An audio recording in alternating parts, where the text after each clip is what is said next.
I remained at Suez until 4 in the afternoon, and recruited my energies perfectly with an excellent dinner, at which tolerably good water was not wanting. The consul kindly gave me a bottle, as provision for my journey. He has it fetched from a distance of 12 miles, as all the water that can be procured in the neighbourhood tastes brackish and salt. In the inn a bottle of water costs 2 piastres. The first night of my homeward journey was passed partly in a Bedouin encampment and partly on the road, in the company of different caravans. I found the Bedouins to be very good, obliging people, among whom I might wander as I pleased, without being exposed to injury. On the contrary, while I was in their encampment they brought me a straw mat and a chest, in order that I might have a comfortable seat. The homeward journey was just as monotonous and wearisome as that to Suez, with the additional fact that I had a quarrel with my people the day before its termination. Feeling exceedingly fatigued by a lengthened ride, I ordered my servant to stop the camels, as I wished to sleep for a few hours. The rascals refused to obey, alleging that the road was not safe, and that we should endeavour to overtake a caravan. This was, however, nothing but an excuse to get home as quickly as possible. But I was not to be frightened, and insisted that my desire should be complied with, telling them moreover that I had inquired of the consul at Suez concerning the safety of the roads, and had once more heard that there was nothing to fear. Notwithstanding all this, they would not obey, but continued to advance. I now became angry, and desired the servant once more to stop my camel, as I was fully determined not to proceed another step. I told him I had hired both camels and men, and had therefore a right to be mistress. If he did not choose to obey me, he might go his way with the camel driver, and I would join the first caravan I met, and bring him to justice, let it cost me what it would. The fellow now stopped my camel, and went away with the other and the camel driver. He probably expected to frighten me by this demonstration, and to compel me to follow, but he was vastly mistaken. I remained standing where I was, and as often as he turned to look at me, made signs that he might go his way, but that I should stay.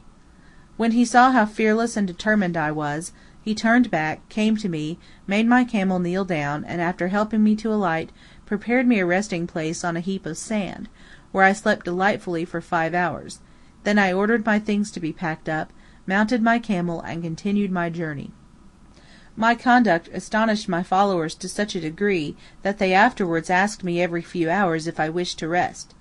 On our arrival at Cairo the camel driver had not even the heart to make the customary demand for bakshish, and my servant begged pardon for his conduct, and hoped that I would not mention the difference we had to the consul. The maximum temperature during this journey was 43 degrees Reaumur, and when it was perfectly calm I really felt as if I should be stifled. This journey from Cairo to Suez can, however, be accomplished in a carriage in the space of 20 hours. The English innkeeper established at Cairo has had a very light carriage, with seats for 4, built expressly for this purpose, but a place in this vehicle costs £5 for the journey there, and the same sum for the return. On the following day I once more embarked on board an Arabian vessel for Alexandria. Before my departure I had a terrible quarrel with the donkey driver whom I usually employed. These men, as in fact all fellahs, are accustomed to cheat strangers in every possible way, but particularly with coins. They usually carry bad money about with them, which they can substitute for the good at the moment when they are paid, with the dexterity of jugglers. My donkey driver endeavoured to play me this trick when I rode to the ship.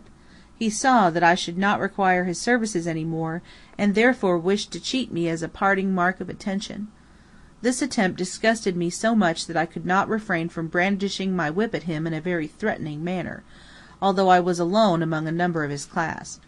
My gesture had the desired effect, the driver instantly retreated, and I remained victor.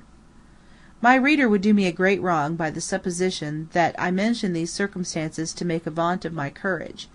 I am sure that the fact of my having undertaken this journey alone will be sufficient to clear me of the imputation of cowardice. I wish merely to give future travellers a hint as to the best method of dealing with these people. Their respect can only be secured by the display of a firm will, and I am sure that in my case they were the more intimidated as they had never expected to find so much determination in a woman. End of section 32.